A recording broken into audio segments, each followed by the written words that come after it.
کوئی نہ بھی کہیں تو بھی ہمیں اس بات کا خیال رکھنا چاہیے کہ ہم وہاں کے مقامات مقدسہ میں اپنے طور پر کوئی بے احترامی اور بے ادبی نہ کریں۔ دوسری بات جو خصوصیت سے اہتمام کی ہے وہ یہ کہ وہاں پر پانی بڑا قیمتی ہے، وہاں پر پانی آپ کو پیسے دے کر خریدنا پڑے گا، تو اس لیے ہمیں اس بات کا اہتمام کرنا چاہیے کہ پانی احتیاط کے ساتھ ضرورت کے مطابق بے دریغ خرچ نہ کریں، اس لیے کہ رسول اکرم صلی اللہ علیہ وسلم نے خود بھی فرمایا ہے کہ اگر تم بہتے ہوئے ندی کے پاس بھی ہو تب بھی تمہیں اپنی ضرورت اور اپنی حاجت کے مطابق ہی پانی استعمال کرنا چاہیے، اس کے علاوہ زیادہ پانی تمہیں استعمال نہیں کرنی چاہیے۔ حاجی صاحب حج کے مقامات اور حج کے مراحل، حج کی دعائیں، حج کے مسائل اور مدینہ منورہ کے مقامات کے لیے یہ بات دیکھنے میں آئی کہ ہمارے پاس کوئی جامع کتاب، کوئی مستقل کتاب جو اس موضوع پر لکھی ہوئی ہو ہمارے پاس نہیں۔ اس بات کا ہمیں خیال کرنا چاہیے کہ ہم یہاں روانگی سے پہلے کوئی جامع کتاب جس کے اندر تمام چیزوں کا احاطہ ہو، اور ساتھ ہی ساتھ اس بات کا خیال رکھیں کہ وہ کتاب ہمارے سامنے آنی چاہیے جو مستند بھی ہو اور جو مدلل بھی ہو۔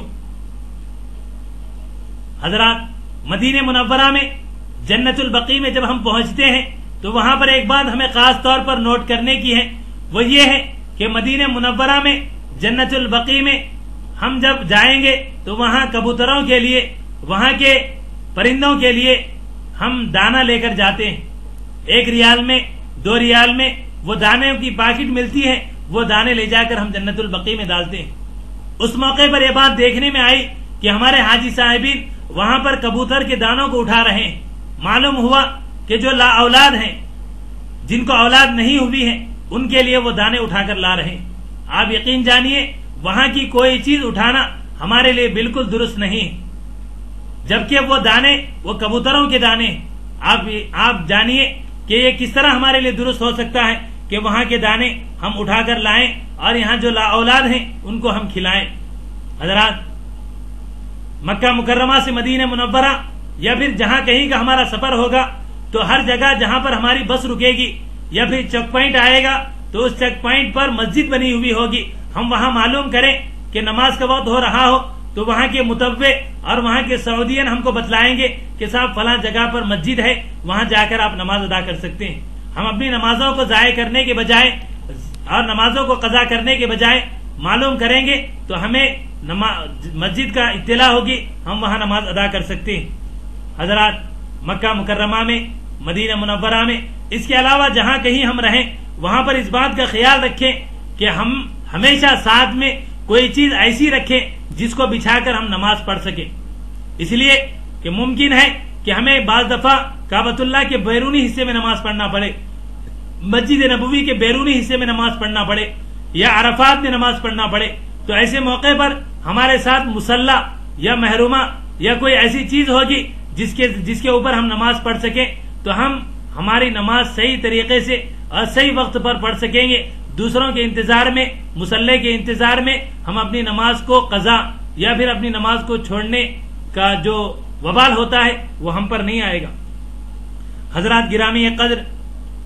مکہ مکرمہ میں کعبۃ اللہ کے اندر داخلہ ہو یا مسجد نبوی کے اندر داخلہ ہو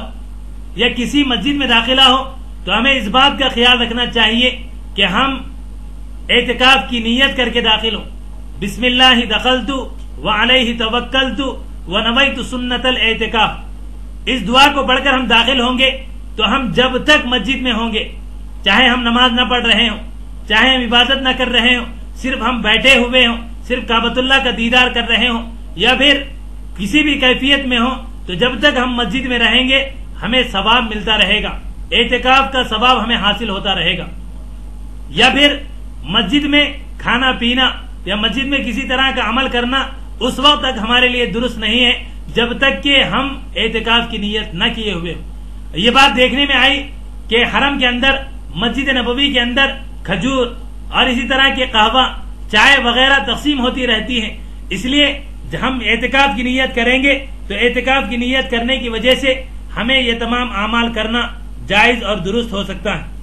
حاجی صاحب، ریاض الجنہ کے لیے ہم بے انتہا والہانہ تعلق رکھتے ہیں، لیکن درمیانی اوقات میں جب خواتین کے لیے وہ دیوار باندھ دی جاتی ہے، وہاں پر پردہ لگا دیا جاتا ہے، تو اس موقع پر مرد حضرات کو باہر کر دیا جاتا ہے۔ جب پردہ کھولا جاتا ہے تو ہمارے حاجی صاحبین تیزی میں دوڑنے لگتے ہیں، تیز تیز قدموں سے بھاگنے لگتے ہیں، لیکن ہمیں اس بات کا خیال رکھنا چاہیے کہ یہ وہ جگہ ہے جہاں رسول اکرم صلی اللہ علیہ وسلم آرام فرما رہے ہیں، رسول اکرم صلی اللہ علیہ وسلم کو ہمارا سلام پہنچ رہا ہے۔ تو اس موقع پر ہمیں تیز تیز قدموں سے ہرگز نہیں دوڑنا چاہیے، بلکہ پورے سکون کے ساتھ، پورے آداب کے ساتھ، پورے طمانینت کے ساتھ پہنچنا چاہیے۔ حضرات گرامی قدر، جب ہم حج کے لیے روانہ ہوں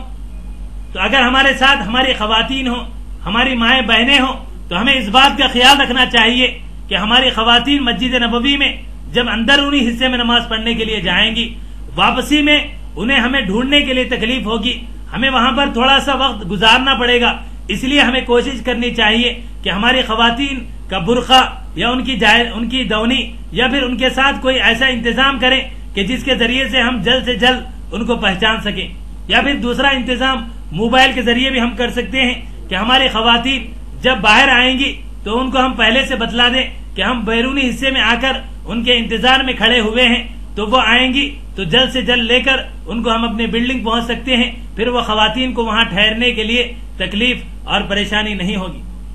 حضرات، مکہ مکرمہ اور مدینہ منورہ میں ہمارے حاجی صاحبین سے جو خصوصیت سے اہتمام اور احتیاط کرنے کی ضرورت ہے وہ یہ کہ ہم نمازیوں کے آگے سے بغیر توجہ کے، بغیر اہتمام کے گزر جاتے ہیں۔ نمازیوں کے سامنے سے گزرنے کا جو وبال حدیث مبارکہ میں آیا ہے وہ وبال وہاں پر بھی ہے، البتہ صرف مطاف کے حصے میں وہ چیز نہیں ہے۔ ہم مطاف میں جو لوگ نماز پڑھ رہے ہیں ان کے آگے سے ہم گزر سکتے ہیں، ورنہ اس کے علاوہ مسجد حرام میں، مسجد نبوی میں، مسجد نمرہ میں، مسجد خائف میں، مسجد مشعر حرام میں، مسجد قباء اور مسجد قبلتین میں، یا اس کے علاوہ اور جو مساجد ہیں اس کے اندر دیکھنے میں یہ بات آئی ہے کہ ہم نمازیوں کے آگے سے گزرتے چلے جاتے ہیں۔ ہمیں اس بات کا خصوصیت سے اہتمام کرنا چاہیے کہ ہم نمازیوں کے آگے سے نہ گزریں، تھوڑا سا وقت انتظار کر لیں، جب تک نماز نہیں ہو جاتی ہے وہیں پر ہم کھڑے ہو جائیں، نماز ہونے کے بعد پھر ہم آگے بڑھیں۔ حضرات، جب کبھی ہم ضرورت سے فارغ ہونے کے لیے جائیں، چاہے مدینہ منورہ میں ہو، چاہے مسجد نبوی میں ہو، ضرورت خانے ہر جگہ بیرونی حصے میں بنے ہوئے ہیں۔ مسجد نبوی میں اور کعبۃ اللہ میں طہارت خانے سیلار میں، فرسٹ فلور میں، سیکنڈ فلور میں، تھرڈ فلور تک بنے ہوئے ہیں، یعنی اندرونی حصے میں آپ جائیں گے تو ایک طہارت خانہ، پھر اندرونی حصے میں سیکنڈ، پھر تھرڈ۔ جو ہمارے نوجوان حاجی صاحبین ہیں ان کو اس بات کا خیال رکھنا چاہیے